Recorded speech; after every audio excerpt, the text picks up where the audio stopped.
Students, पिछले class में हम विचार किए थे कि रामधारी सिंह दिनकर जी के द्वारा रचा गया जो कौन सी अभिनव मनुष्य, इस छोटा सा कविता को हम लोगों ने पढ़ चुके हैं।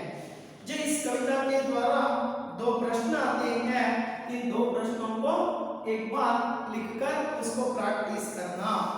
आगे अब हमारे सामने देखते जाएंगे कि हमारे भूतपूर्व राष्ट्रपति, हमारे देश के जनवादी राष्ट्रपति, हमारे देश के मिसाइल मैन, ऐसे बहुत सारे नामों से प्रख्यात या ऐसे बहुत सारे जो क्या बोलते हैं, बहुत सारे क्षेत्र के द्वारा जो उन्हें अपने योगदान देने वाले महान चेतना डॉक्टर एपीजे अब्दुल कलाम, जो उसके बारे में जो उनके बचपन कैसी थी, जो ऐसी एक छोटा एक गद्यवाक्य, एक कहानी जो हमारे सामने है, जो उसको देखते जाएंगे।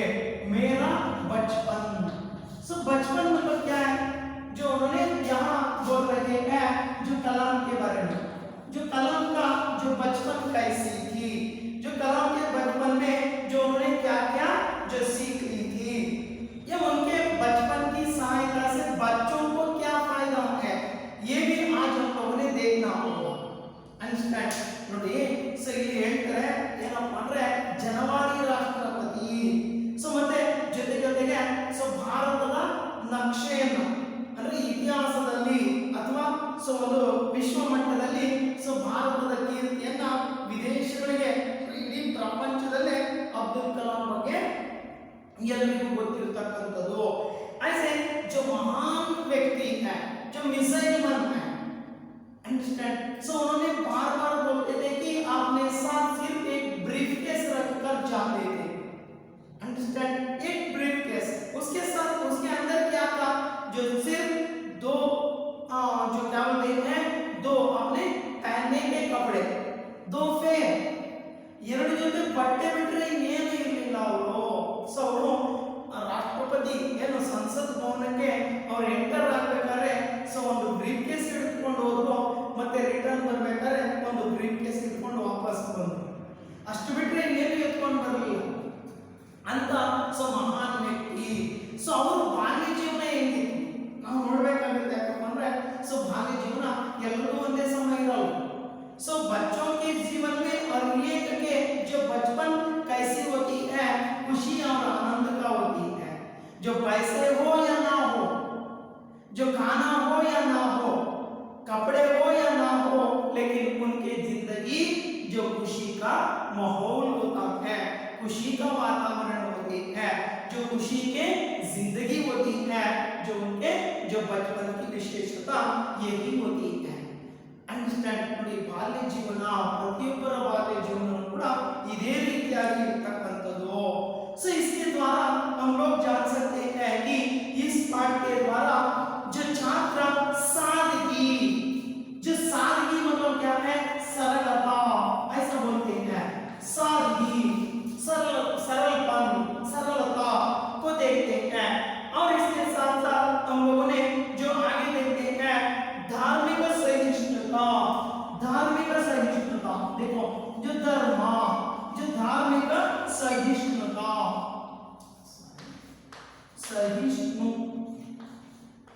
धार्मिक सहिष्णुता, और इसके साथ साथ उन्होंने आगे जो कहते हैं धार्मिक सहिष्णुता, मिलजुल कर रहना, जो वेरी वेरी इंपॉर्टेंट है, मिलजुल कर रहना। देखो मिलजुल कर रहना, जो मिलजुल कर रहना मतलब क्या है, सो ये एक साथ जो कोऑपरेटिव माइंड ऐसा बोल सकते हैं, कोऑपरेटिव माइंड ಅಂತ ನಾವು ತಿಳ್ಕೋಬಹುದು, ನಾವೆಲ್ಲ ಒಟ್ಟಾಗಿ ಇರತಕ್ಕಂಥದ್ದು। इस पाठ के द्वारा छात्र सबसे पहले सादगी, सादगी मींस क्या है, सिंपल, जो अब्दुल कलाम कहते थे कि simple living I thinking, understand, जो अपने जीवन जो है बहुत सरलता के साथ जीना चाहिए, लेकिन अपनी आलोचना जो कैसी होनी चाहिए, अपनी आलोचना बड़ा बड़ा आलोचना होनी चाहिए, बड़ी बड़ी आलोचना करनी अपने देश के लिए क्या क्या करना है, अपने देश की उन्नति के लिए क्या करना है, जो अपनी उन्नति को छोड़ देना लेकिन देश की उन्नति के बारे में सोचते थे अब्दुल कलाम। हर एक बार हर एक समय अपनी देश की प्रगति को ही चाहते थे। अंडरस्टैंड ನೋಡಿ ಅವರು ಪ್ರತಿ ಸಂದರ್ಭ ಪ್ರತಿ ಸಮಯ ಪ್ರತಿ ಕ್ಷಣನೂ ಕೂಡ ಏನು ಆಲೋಚನೆ ಮಾಡ್ತಾ ಇದ್ರಪ್ಪ ಅಂದ್ರೆ ದೇಶದ ಪ್ರಗತಿ ದೇಶದ ಉನ್ನತಿ, ಸೊ ನನ್ನ ದೇಶ ಚೆನ್ನಾಗಿರ್ಬೇಕು ಈ ರೀತಿಯ ಭಾವನೆಯನ್ನ ಪರಿಕಲ್ಪನೆಯನ್ನ ಬೆಳೆಸ್ಕೊಂಡಂತವರು ಅಬ್ದುಲ್ ಕಲಾಂ ಅವರು। ಸೊ ಹಾಗಾಗಿನೇ ಅಬ್ದುಲ್ ಕಲಾಂ ಏನಪ್ಪಾ ಅಂದ್ರೆ ಆ ತುಂಬಾ सरल जीवनದಿಂದ जो अपने छोटे आयु से ही ऐसी सरलता के साथ ही आ चुके थे, ತುಂಬಾ ಸರಳವಾಗಿ ಜೀವನವನ್ನ ಅಳವಡಿಸಿಕೊಂಡು ಬಂದಂತವರು ಅಬ್ದುಲ್ ಕಲಾಂ। जो इन्हीं कारण से क्या होते हैं, जो अपने बड़े होने के बाद भी जो ऐसी एक प्रकार की जो भावना उनके साथ जो पहुंचते थे ನೋಡಿ ಅವರು ದೊಡ್ಡವರಾದರೂ ಕೂಡ ಅವ್ರ ಜೊತೆನಲ್ಲೇ ಹೊರಟೋಗ್ಬಿಟ್ಟಿತ್ತು ಯಾವುದು ಆ ಸರಳತೆ ಅಂತಕ್ಕಂಥದ್ದು ಸಿಂಪಲ್ ಅಂತಕ್ಕಂಥದ್ದು। ಅಂಡರ್ಸ್ಟ್ಯಾಂಡ್ ಅವ್ರು ಏನು ಆ ವ್ಯಕ್ತಿಯನ್ನು ನೋಡಿದಾಗ ಪ್ರತಿಯೊಬ್ಬರಿಗೂ ಏನು ಅನ್ನಿಸ್ತಾ ಇತ್ತಪ್ಪ ಅಂದ್ರೆ ಅಯ್ಯೋ ನಾನು ಇವ್ರ ಜೊತೆ ಕೂತು ಮಾತನಾಡಬೇಕು, ನಾನು ಇವರಲ್ಲಿ ಇರ್ತಕ್ಕಂಥ ಥಾಟ್ಗಳನ್ನ ತಿಳ್ಕೊಳ್ಬೇಕು, ನನ್ನ ಜೀವನಕ್ಕೆ ಅಳವಡಿಸ್ಕೋಬೇಕು। जो अब्दुल कलाम की तरह हम भी एक ना एक दिन बनना है, बने या ना बने अलग की बात है, लेकिन आलोचना तो कर सकते हैं। जो ऐसे विचार को इसके द्वारा हम देख सकते हैं मिलजुल कर रहना और धार्मिक सहिष्णुता। देखो अब्दुल कलाम कहते थे कि जो धर्म जो कौन सी होती है अपने अपने घर में धर्म को पालन करो, लेकिन जो घर से बाहर आने के बाद एक ही धर्म होते हैं वही राष्ट्र धर्म। अंडरस्टैंड ನೋಡಿ ನಿಮ್ಮ ಮನೆಯಲ್ಲಿ ನಿಮ್ಮ ನಾಲ್ಕು ಗೋಡೆ ಮಧ್ಯದಲ್ಲಿ ನೀವು ಯಾವ ಧರ್ಮನಾದರೂ ಆಚರಣೆ ಮಾಡಿಕೊಳ್ಳಿ, ಅಭ್ಯಂತರ ಏನಿಲ್ಲ। ಆದ್ರೆ ಸೊ ಮನೆ ಬಾಗಿಲಿಂದ ಆಚೆಗೆ ಕಾಲ್ತದ ನಂತರ ನಮ್ದು ಯಾವುದು ಧರ್ಮನಪ್ಪ ಅಂದ್ರೆ ಅದು ರಾಷ್ಟ್ರ ಧರ್ಮ, राष्ट्रीय धर्म। हम सभी एक ही हैं, ऐसी भावना जो उनमें होनी चाहिए। यही बात को अब्दुल कलाम ने कहते थे वही धर्म सहिष्णुता। सो हम लोग ಅವರ ಧಾರ್ಮಿಕವಾಗಿ ಅವರು ಯಾವುದು ಇಸ್ಲಾಂ ಧರ್ಮ ಮುಸಲ್ಮಾನ್ ಧರ್ಮವನ್ನು ಅಳವಡಿಸಿಕೊಂಡಿದ್ರು ಕೂಡ ಅವರು ಎಂದೂ ಕೂಡ ಸೊ ನಾನು ಒಬ್ಬ ಮುಸ್ಲಿಂ ಅಂತ ಹೇಳ್ಕೊಳ್ತಾ ಇಲ್ಲ ಅಥವಾ ನಾನು ಒಬ್ಬ ಹಿಂದೂ ಅಂತ ಹೇಳ್ತಾ ಇಲ್ಲ, ನಾನು ಒಬ್ಬ ಭಾರತೀಯ, बस I am an Indian. It's जो फाइनली जो उन्होंने ऐसे शब्द के द्वारा ही कहते थे मिलजुल कर रहना और किताबें पढ़ना। जो देखो ये वेरी इंपॉर्टेंट है जो बच्चों के लिए जो बहुत महत्वपूर्ण है, जो किताबें पढ़ना। सो ನೋಡಿ ನಾವೆಲ್ಲ ನಿಜವಾಗ್ಲೂ ಕೂಡ ಅಬ್ದುಲ್ ಕಲಾಂ ಅವರಿಗೆ ನಾವು ಗೌರವ ಕೊಡೋದೇ ಆದ್ರೆ ಸೊ ನಾವು first so read the text book ಅನ್ನು ಓದೋದನ್ನ ಪ್ರಾಕ್ಟೀಸ್ ಮಾಡಬೇಕು। ಸೊ ನೋಡಿ ಅವರು ಬರೆದಿರ್ತಕ್ಕಂತ ಇವತ್ತು ಇಲ್ಲ ಅವರು ಯಾವತ್ತೂ ಬರೆದಿದ್ರು ಸೊ ಇಂಡಿಯಾ 2020 ಭಾರತ 2020 ಅಂತಕ್ಕಂಥ ಒಂದು ಗ್ರಂಥವನ್ನು ಅವರು ಬರೆದುಕೊಂಡು ಹೋಗಿದ್ದಾರೆ। ಸೊ ಅದರಲ್ಲಿ ಅವರು ಸ್ಪಷ್ಟವಾಗಿ ಹೇಳಿದ್ದಾರೆ, ಇವತ್ತು ಹೇಳಿದ್ದಲ್ಲ, ಸೊ ಹಿಂದೆನೇ ಹೇಳೋಗಿರ್ತಕ್ಕಂಥದ್ದು ಏನಂದ್ರೆ 2020 ಸೊ ಭಾರತ ಡೆವಲಪ್ ಆಗೋದನ್ನ ತಡೆಯೋದಕ್ಕೆ ಯಾರ ಕೈಗೂ ಸಾಧ್ಯ ಇಲ್ಲ। ಸೊ ಭಾರತ ಅಷ್ಟೊತ್ತಿಗೆ ಸೊ ಒಂದು ಲೆವೆಲ್ಗೆ ಬಂದು ನಿಂತುಕೊಳ್ಳುತ್ತೆ, ಸದೃಢ ದೇಶ ಆಗುತ್ತೆ ಅಂತ ಹೇಳಿ ಅವರು ಬರೆದೋಗಿದ್ರು। ಸೊ ಆ ಗ್ರಂಥದಲ್ಲಿ ಉಲ್ಲೇಖ ಮಾಡಿದ್ರು, ಅದು ಸತ್ಯ ಆಗ್ತಾ ಇರ್ತಕ್ಕಂಥ ಸಣ್ಣ ಪುಟ್ಟ ಒಂದು ಕ್ಲೂಗಳನ್ನ ನಾವಿವತ್ತು ಅಬ್ಸರ್ವ್ ಮಾಡ್ತಾ ಇದ್ದೀವಿ ಅಂತಕ್ಕಂಥದ್ದು ನಾವಿಲ್ಲಿಂದ ಗಮನಿಸ್ತಾ ಹೋಗ್ಬೋದು। ಸೊ इसलिए जो बच्चों किताबें पढ़ना अब्दुल कलाम के जो बचपन से ही हम जान सकते हैं कि अपने जीवन में ऐसी एक तत्व को अपनाना है। किताबें पढ़ने का जो प्रयोजन आने की प्रेरणा पा सकते हैं। इस तरह की अनेक जो प्रेरणा या अनेक ताकत या अनेक शक्ति या अनेक प्रकार की भावनाएं इसके अंतर्गत हमें आ जाती हैं। ऐसी भावनाओं को इसके द्वारा हम समझ सकते हैं। अब हम देखते जाएंगे जो इस पाठ का जो आशय जो हमने क्या कर रहे हैं, इसको पढ़ने के बाद लेखक का परिचय पढ़कर जो पाठ की ओर हम चलेंगे। सो भारत के राष्ट्रपति कलाम जी का जो जीवन सादगी का मिसाल था। देखो भारत के राष्ट्रपति जो भारत के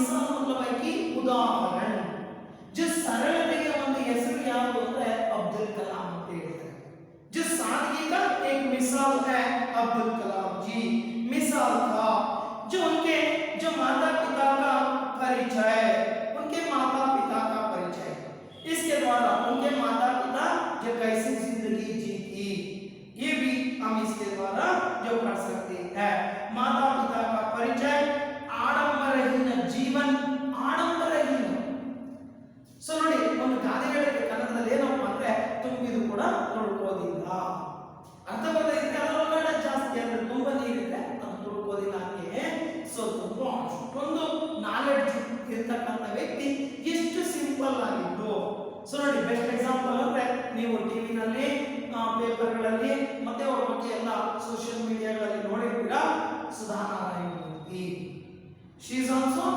one type of simple living ಅವರು ಕೂಡ ಸಿಂಪಲ್ ಲಿವಿಂಗ್ಗೆ ಒಂದು ಎಕ್ಸಾಂಪಲ್ ಅಂದ್ರೆ ತಪ್ಪಾಗಲಿಕ್ಕಿಲ್ಲ ಕೋಟ್ಯಾನುಕೋಟಿ ಹಣ ಇದ್ರು ಕೂಡ ಅವರು ಎಷ್ಟು ಸಿಂಪಲ್ ಆಗಿರ್ತಾರೆ ಅದೇ ನಾವು ಸಣ್ಣ ಪುಟ್ಟ ಅಲ್ಪ ಸ್ವಲ್ಪ ದುಡ್ಡಿತ್ತು ಅಂದ್ರೆ ನಾವು ನಡೆಯೋದಕ್ಕೆ ಆಗೋದಿಲ್ಲ ಸೊ ನೋಡಿ ಇವ್ರ ತಂದೆ ತಾಯಿನೂ ಆಡಂಬರಹೀನ ಜೀವನವನ್ನ ಅನುಭವಿಸ್ತಂತರು ಪರಿಚಯ ಆಡಂಬರಹೀನ जीवन सबके लिए आदर्शप्राय है और ये के लिए role of model understand so one type of role of model ನಮಗೆ ಮಾರ್ಗದರ್ಶನ ನಮಗೆ ದಾರಿ ತೋರಿಸತಕ್ಕಂಥದ್ದು ಅನ್ನೋದನ್ನು ನಾವು ಇಲ್ಲಿ ತಿಳ್ಕೊಂತ ಹೋಗಬಹುದು ಉನಕ आडंबरहीन जीवन सबके लिए आदर्शप्राय है जो उनका परिवार सो उनका परिवार की परिचय अतिथियों की सेवा से संतुष्ट था जो देखो अतिथियों के साथ सेवा ನಾವು ಹೇಳ್ತೀವಿ ಏನಪ್ಪ ಅಂದ್ರೆ ಯಾರಾದ್ರೂ ಅತಿಥಿಗಳು ಬಂದ್ರೆ ಒಂದು ಗಾದೆ ಹೇಳ್ತಾರೆ ಅತಿಥಿ ದೇವೋ ಭವ ಬಂದಂತ ಅತಿಥಿಗಳನ್ನ ನಾ ದೇವರು ಅಂತ ತಿಳ್ಕೊಂಡು ಅವರಿಗೆ ಸೊ ಏನು ಅತಿಥಿ ಸತ್ಕಾರವನ್ನು ಮಾಡಬೇಕು ಸೊ ಅದೇ ರೀತಿ ಇವ್ರ ಮನೆಯಲ್ಲಿ ಆ ರೀತಿಯ ಒಂದು ಭಾವನೆಯಿಂದ ನಡೆಸ್ಕೊಂತಾ ಇದ್ದಂತೆ ಯಾರೇ ಅತಿಥಿಗಳು ಬಂದರೂ ಕೂಡ ಅನ್ನೋದನ್ನು ನಾವು ಇದರಿಂದ ತಿಳ್ಕೊಂತ ಹೋಗ್ಬೋದು सेवा से संतुष्ट था उनका परिवार धार्मिक एकता जो देखो और एक की विशेषता उनके परिवार धार्मिक एकता नागले धार्मिक सहिष्णुता ಅಂತ सो ನೋಡಿ ಇಲ್ಲಿ ಆ धार्मिक एकता को मानते थे उनके परिवार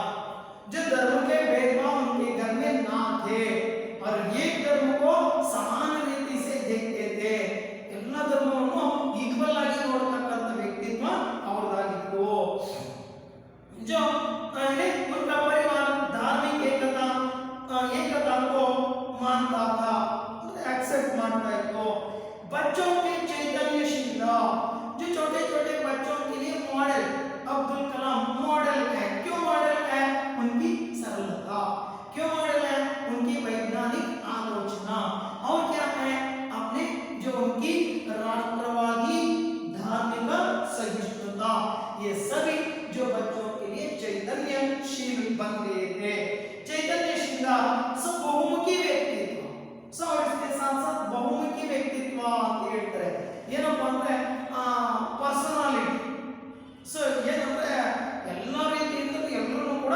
ಗೌರವದಿಂದ ನೋಡ್ತಕ್ಕಂಥದ್ದು ಪರ್ಸನಾಲಿಟಿ ಆ ರೀತಿ ಇರ್ತಕ್ಕಂಥದ್ದು व्यक्तित्व के निर्माण के लिए ऐसे आदर्श व्यक्तियों की ऐसी महान आदर्श व्यक्तियों की जीवनी जो प्रोत्साहन है जो देखो ये प्रेरणा प्रद है जो इस तरह जो प्रेरणा प्रदान ಹೇಳ್ತಾ ಇದ್ದಾರೆ ಇಂದ ರೋಲ್ ಆಫ್ ಮಾಡೆಲ್ ನಾವು ನೋಡಿ 9th ನಲ್ಲಿ ನೀವು ವಿವೇಕಾನಂದರ ಪಾಠನ ಓದಿದ್ದೀರಿ ಸೊ ವಿವೇಕಾನಂದರ ಆದರ್ಶ ವಿವೇಕಾನಂದರ ಧರ್ಮ ವಿವೇಕಾನಂದರ ಆಚಾರ ವಿವೇಕಾನಂದರ ವಿಚಾರ ವಿವೇಕಾನಂದರ ಧಾರ್ಮಿಕ ನೀತಿ ಸೊ ಇದೆಲ್ಲ ನಮ್ಮ ಜೀವನಕ್ಕೆ ನಾವು ಅಳವಡಿಸ್ಕೋಬಹುದು ತುಂಬಾ ಸಿಂಪಲ್ ಆಗಿರ್ತಕ್ಕಂಥವು ಸೊ ಇವುಗಳನ್ನು ನಾವು ಅಳವಡಿಸ್ಕೊಂಡಾಗ ನಮ್ಮ ಜೀವನ ಕೂಡ ಸಾರ್ಥಕ ಆಗುತ್ತೆ ಅನ್ನೋದನ್ನ ಸೊ ನಾವು ಗಮನಿಸ್ತಾ ಹೋಗಬಹುದು ऐसे अब्दुल कलाम के जो कहानी के संदर्भ में इस तरह की बातों को हम जान सकते हैं अब उनका थोड़ा सा परिचय है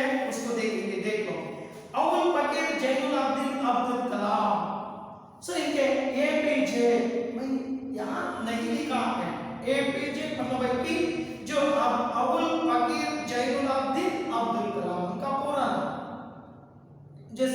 एपीजे ऐसे इनिशियल लिखते हैं, अंडरस्टैंड। जो इनिशियल का ऑब्जर्वेशन होता है कि अबुल फकीर जैनुलाब्दीन अब्दुल कलाम, जो इनका जन्म हुआ था जो 15 अक्टूबर 1931 को।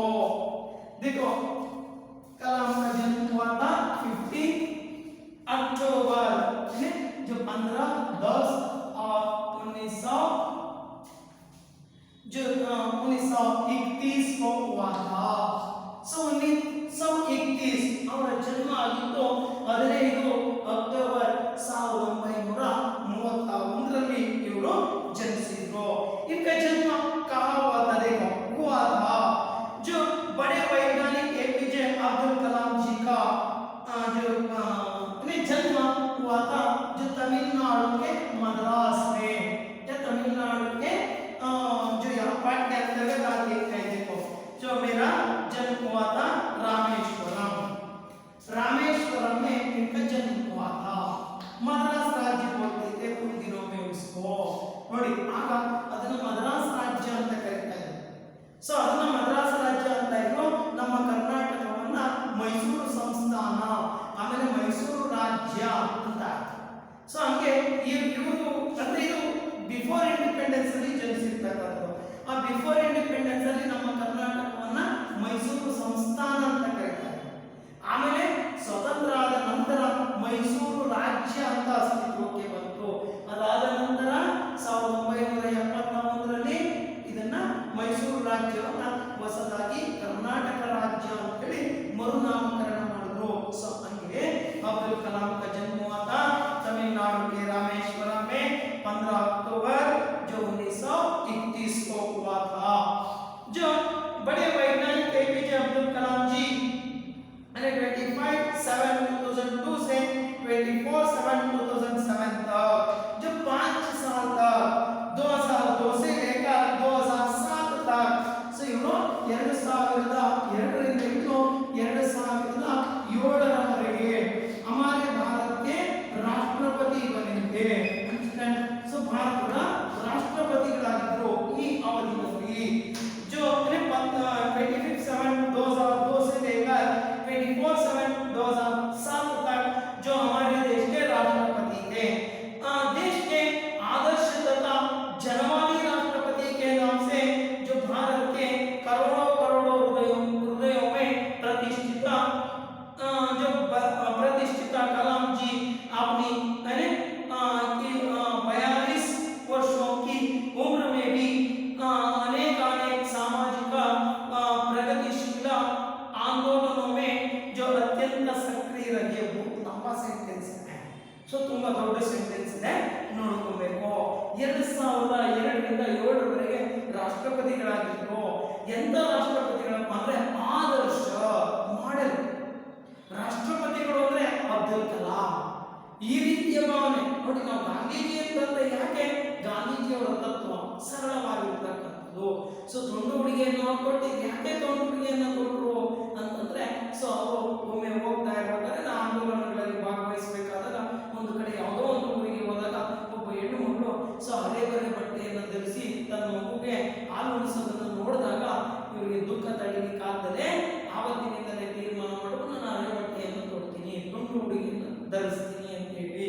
ಸೊ ಆ ರೀತಿಯ ಆದರ್ಶ ನಮ್ಗೆ ಅರ್ಥ ಆಯ್ತಾ? ಹಂಗೆ ಅಬ್ದುಲ್ ಕಲಾಂ ನಮ್ಗೆ ಮಾಡೆಲ್ ಐಸೆ ಆದರ್ಶ ತथा ಜನವಾದಿ ರಾಷ್ಟ್ರಪತಿ। ಜನವಾದಿ ಅಂದ್ರೆ ರಾಷ್ಟ್ರಪತಿ ಭವನ ಅಂದ್ರೆ ಯಾರೋ ರಾಜಕಾರಣಿಗಳಿಗೆ, ಉಳ್ಳವರಿಗೆ, ಶ್ರೀಮಂತರಿಗೆ ಮಾತ್ರ ಆಗಿಲ್ಲ, ಒಬ್ಬ ಬಡವರು ಕೂಡ ಹೋಗಿ ರಾಷ್ಟ್ರಪತಿ ಭವನದಲ್ಲಿ ತಮ್ಮ ಕಷ್ಟ ಸುಖನ ಹೇಳ್ಕೊಳ್ಲಿಕ್ಕೆ ಅವಕಾಶ ಇರ್ತಾ ಇತ್ತು ಅನ್ನೋದನ್ನ ತೋರಿಸ್ಕೊಟ್ಟವರು ಅಬ್ದುಲ್ ಕಲಾಂ ಅವರ ಅಧಿಕಾರಾವಧಿಯಲ್ಲಿ।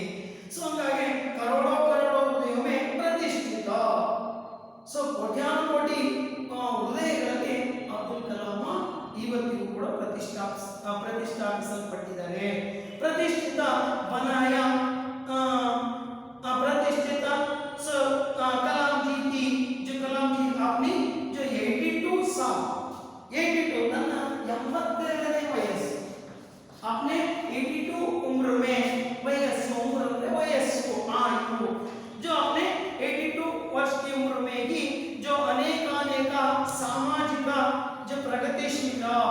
सामाजिक सोशल सर्विस, और इसके साथ साथ जो प्रगतिशील आंदोलन, अनेक प्रकार के आंदोलनों में उन्होंने भाग ली थी। जो ICI में ही ಇಂಥ 87 ವರ್ಷ ವಯಸ್ಸಾದರೂ ಕೂಡ ಸೊ ಅವರು ಅಲ್ಲಲ್ಲಿ ಕಾರ್ಯಕ್ರಮಗಳಲ್ಲಿ ಭಾಗವಹಿಸ್ತಾ ಇದ್ದಾರೆ. ನೋಡಿ ಏನಪ್ಪ ವಿಶೇಷ ಅಂದ್ರೆ ಅವರು ಯಾವ್ದಾದ್ರು ಒಂದು ಡ್ಯಾಮ್ ಉದ್ಘಾಟನೆ ಮಾಡಕ್ ಬನ್ನಿ, ಇನ್ನೊಂದು ಮತ್ತೊಂದು ಅಂದ್ರೆ ನಮ್ಮ ಹತ್ರ ಡೇಟ್ ಇಲ್ಲ ಅಂತ ಹೇಳಿ, ಅದೇ ನಾವು ಯಾವ್ದಾದ್ರು ಒಂದು ಕಾಲೇಜ್ ಫಂಕ್ಷನ್ ಇದೆ, ಸೊ ಇಲ್ಲಿ ನೀವು ಇದನ್ನ ಉದ್ಘಾಟನೆ ಮಾಡಬೇಕು ಅಂದ್ರೆ ಫಸ್ಟ್ ಬರ್ತಾ ಇದೆ.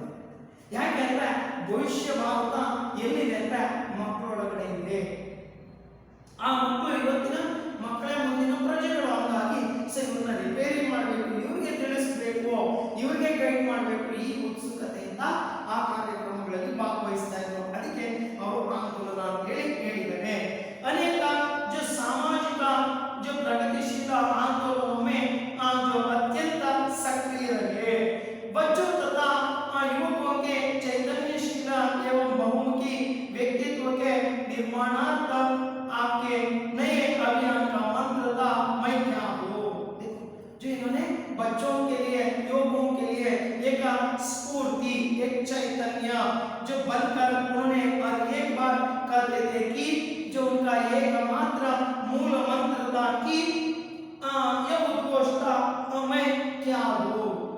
ಮಕ್ಕಳಿಗೆ ಅವರು ಇಂಪ್ರೆಸ್ ಆಗಬೇಕಾದ್ರೆ ಅವರೇ ಹೇಳ್ತಾರೆ ನಾನೇನು ಕೊಡ್ಲಿ, ಮೈ ಕ್ಯಾ ದೇ ಸಕ್ತಾ ಹೂಂ ಅಂತಂದ್ರೆ ಅವ್ರು ಹೇಳ್ತಾರೆ ನಾನು ಏನು ಕೊಡಬೇಕು ಅಂತಂದ್ರೆ ದೇಶಕ್ಕೆ ನಾನು ಏನು ಕೊಡುಗೆಯನ್ನು ಕೊಡಬೇಕು, ಏನು ಒಂದು ದೇಶಕ್ಕೆ ನನ್ನಿಂದ ಹೆಲ್ಪ್ ಆಗುತ್ತೆ ಅನ್ನೋದನ್ನ ಸೊ ಅವರು ಎಕ್ಸ್ಪ್ರೆಸ್ ಮಾಡ್ತಾ ಹೋಗ್ತಾರೆ.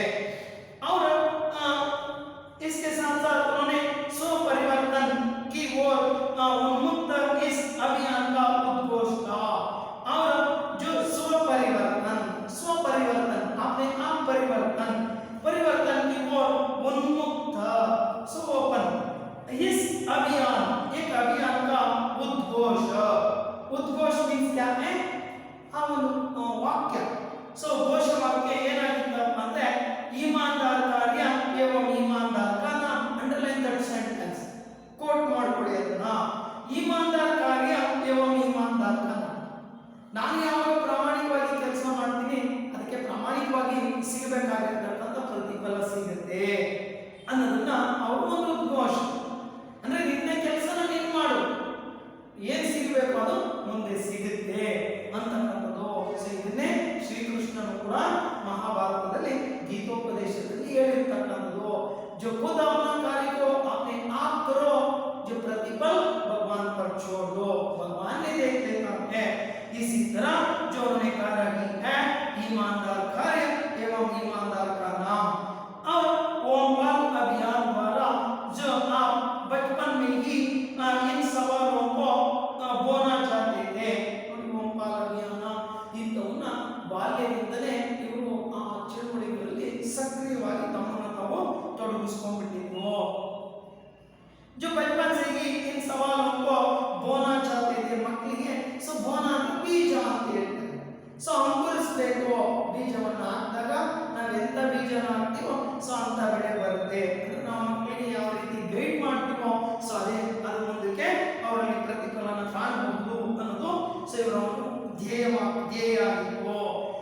बोलना चाहते थे कि मैं देश के लिए क्या दे सकता हूँ, मैं देश के लिए ನಾನು ದೇಶಕ್ಕೋಸ್ಕರ ಏನು ಕೊಡಬಹುದು, समाज एवं परिसर के लिए क्या कर सकता हूँ, समाज एवं परिसर इसके लिए जो मेरा मैं क्या दे सकता हूँ, ನಾನು ಏನು ಕೊಡಬಹುದು.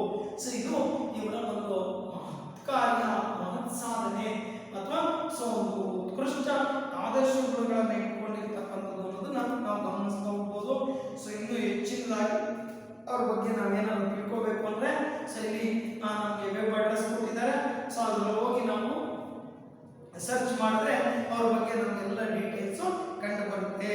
ಸೊ ನೋಡ್ತಾ ಹೋಗೋಣ. जो अब्दुल कलाम का जो बचपन में उन्होंने कैसे थे, क्या क्या उन्होंने पा चुके थे, ये विचार को इसके द्वारा अब हम देखते जाएंगे. देखो मेरा जन्म मद्रास राज्य अब तमिलनाडु. जो कलाम का जन्म हुआ हुआ था? मेरा जन्म मद्रास राज्य, मद्रास राज्य अब तमिलनाडु, मद्रास राज्य अब तमिलनाडु के रामेश्वरम, रामेश्वरम कस्बे में एक जो बोल रही है मध्यम वर्गीय परिवार में हुआ था। रामेश्वरम कस्बे, जो कस्बे मीन्स क्या है? छोटा सा गांव। ಸೊ ಇವತ್ತು ರಾಮೇಶ್ವರಂ ದೊಡ್ಡ ಸಿಟಿ ಇರಬಹುದು, ಆದ್ರೆ ಕಲಾಮುಕ್ದಾಗ ಅದು ಒಂದು ಪುಟ್ಟ ಹಳ್ಳಿಯಾಗಿತ್ತು. ಅಂಡರ್ಸ್ಟ್ಯಾಂಡ್? ಸೊ ಮದ್ರಾಸ್ राज्य तमिलनाडु या तमिलनाडु के रामेश्वरम उधर लिखा है। जन्म हुआ था 15 अक्टूबर 1921 को हुआ था, एक छोटा सा कस्बे रामेश्वरम में। और भी एक मध्यम वर्गीय परिवार, मध्यम वर्गीय परिवार means middle class family, high class ಫ್ಯಾಮಿಲಿನಲ್ಲಿ ಜನಿಸಿರಲಿಲ್ಲ ಇವರು. ಮಹಾನ್ ವ್ಯಕ್ತಿಗಳನ್ನ ಯಾರೇ ಚರಿತ್ರೆಯನ್ನು ತೆಗೆದುಕೊಂಡ್ರೆ ಅವರೆಲ್ಲ ಮಿಡಲ್ ಕ್ಲಾಸ್ ನಲ್ಲಿ ಜನಿಸಿರ್ತಕ್ಕಂಥದ್ದು, ಮಧ್ಯಮ ವರ್ಗದ ಪರಿವಾರ, ಬಡತನದಲ್ಲಿ ನೊಂದು ಬೆಂದು ಸೊ ಅವರು ದೊಡ್ಡ ಸಾಧನೆಯನ್ನು ಮಾಡಿರ್ತಕ್ಕಂಥದ್ದು. ऐसे एक मध्यम वर्गीय परिवार में हुआ था। जो मेरे पिता सो जैनुलाब्दीन, जो इनके पिता का नाम है जैनुलाब्दीन। अंडरस्टैंड? सो जैनुलाब्दीन मेरे पिता जैनुलाब्दीन की कोई बहुत अच्छी औपचारिक शिक्षा नहीं हुई थी। जो देखो इनको पिता के लिए कोई औपचारिक शिक्षा, औपचारिक शिक्षा मीन्स क्या है? School education. ಸೊ ಇವ್ರ ತಂದೆ ಹೋಗಿ ಯಾವುದೇ ಪಾಠಶಾಲೆಯಲ್ಲಿ ಹೋಗಿ ಅಕ್ಷರಾಭ್ಯಾಸವನ್ನ ಕಲ್ತಿರಲಿಲ್ಲ. ನಾವು ನೋಡ್ತೀವಿ ನಮ್ಮ ಪೂರ್ವಜರು ಸಾಕಷ್ಟು ಜನ ಅಕ್ಷರಾಭ್ಯಾಸಗಳಿಲ್ಲ, ಆದ್ರೆ ಅವ್ರಿಗಿರೋ ಬುದ್ಧಿ, ಆ ಬುದ್ಧಿನಲ್ಲಿ ನಮಗೆ ಕಾಲ್ಭಾಗನೂ ಇಲ್ಲ ಅಲ್ವಾ? ಸೊ ಹಂಗೆ ನಾವು ಅಬ್ಸರ್ವ್ ಮಾಡಬೇಕಾಗುತ್ತೆ. ಸೊ ಇವ್ರ ತಂದೆಗೆ ನೋಡಿ ಔಪಚಾರಿಕ ಶಿಕ್ಷಾ ಸಿಕ್ಕಿರಲಿಲ್ಲ. जो जैनुलाब्दीन की कोई बहुत अच्छी औपचारिक शिक्षा नहीं हुई थी और नहीं में कोई बहुत धनी व्यक्ति था। जो और एक और जो कह रही है कोई धनी व्यक्ति भी ना थे। ಅಂದ್ರೆ ಒಂದು ಕಡೆಗೆ ಬಡತನದಲ್ಲಿ ಹುಟ್ಟಿದ್ದಾರೆ, ಇನ್ನೊಂದು ಕಡೆಗೆ ಅವರೇನು ಶ್ರೀಮಂತರು ಅಲ್ಲ, ಒಂದು ಕಡೆ ಮತ್ತೆ ಎಜುಕೇಶನ್ ಇಲ್ಲ. ಯಾವ್ದನ್ನ ಒಂದಾದ್ರೂ ಬೇಕಲ್ಲ, ಶಿಕ್ಷಣ ಇರಬೇಕು ಇಲ್ಲ ದುಡ್ಡು ಕಾಸು ಇರಬೇಕು, ಎರಡೂ ಇಲ್ಲ ಅಂದ್ರೆ ಹೇಗಾಗುತ್ತೆ ಅನ್ನೋದನ್ನ ಕೇಳ್ತಾ ಹೋಗ್ತಾರೆ ಅಷ್ಟೇ. और नहीं कोई बहुत धनी व्यक्ति थे जिसके बावजूद, इसके बावजूद, बावजूद मीन्स क्या है? ಇದರ ಹೊರತಾಗಿ, ಇದನ್ನ ಬಿಟ್ಟು ಕೂಡ ಅವರು इसके बावजूद में बुद्धिमान थे, वे बुद्धिमान। ಸೊ ಇವರು ಇಷ್ಟಾದ್ರೂ ಕೂಡ ತುಂಬಾ ಬುದ್ಧಿವಂತ ವ್ಯಕ್ತಿಗಳಾಗಿದ್ದಂತೆ, ದುಡ್ಡಿಲ್ಲ, ಶಿಕ್ಷಣ ಇಲ್ಲ, ಆದರೂ बुद्धिमंतरागिದ್ರು, बहुत बुद्धिमान थे।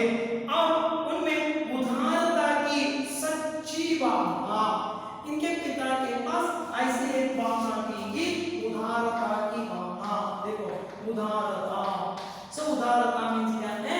ಧಾರಾಳತನ, ಧಾರಾಳವಾಗಿ ಎಲ್ಲರಿಗೂ ಕೂಡ ಕೋಆಪರೇಟ್ ಮಾಡೋದು, ಸಹಾಯ ಮಾಡೋದು, ಈ ತರದ ಭಾವನೆ. जो उदारता की जो भावना, उदारता की सच्ची भावना थी। मेरी माँ आशियम्मा, सो कलाम के माँ का नाम था आशियम्मा, पिता जैनुलाब्दीन, जैनुलाब्दीन और आशियम्मा। सो इनके माता पिता जैनुलाब्दीन और आशियम्मा थे। अब्दुल कलाम के माता पिता कौन थे? जैनुलाब्दीन और आशियम्मा। ನೋಡಿ ಮನೆ ಬಾರಿ. ಸೊ इनके माता पिता जैनुलाब्दीन और आशियम्मा। सो मेरी माता आशियम्मा उनकी आदर्श जीवन संगिनी, इसके जैनुलाब्दीन के आदर्श जीवन संगिनी ಅಂದ್ರೆ ಗಂಡನಿಗೆ ತಕ್ಕನಾಗಿರ್ತಕ್ಕಂಥ ಹೆಂಡತಿಯಾಗಿದ್ರು, ಧರ್ಮಪತ್ನಿಯಾಗಿದ್ರು. ಅಂಡರ್ಸ್ಟ್ಯಾಂಡ್? ನೋಡಿ ಎಲ್ಲಾ ಕಡೆನೂ ಅಷ್ಟೇ, ಯಾರೇ ಮಹಾನ್ ವ್ಯಕ್ತಿ ನೋಡಿ ಧರ್ಮಪತ್ನಿ ಅಂತಲೇ ಹೇಳೋದು ಇವ್ರನ್ನ, ಆದ್ರೆ ಪುರುಷರಿಗೆ ಧರ್ಮಪತಿ ಅಂತ ಹೇಳಲೇ ಇಲ್ಲ, ಸ್ತ್ರೀಯರಿಗೆ ಮಾತ್ರ ಗೌರವ ಸಿಗ್ತಕ್ಕಂಥದ್ದು. ಹಂಗೆ ಇವರು ಅವರ ಆದರ್ಶ ಧರ್ಮಪತ್ನಿಯಾಗಿದ್ರು, ಆದರ್ಶ ಜೀವನ ಸಂಗಿನಿ थी आशियम्मा, आदर्श जीवन संगिनी थी। मेरे माता पिता को हमारे समाज में एक आदर्श दंपति के रूप में देखा जाता था। देखो जो उनके समाज में, उनके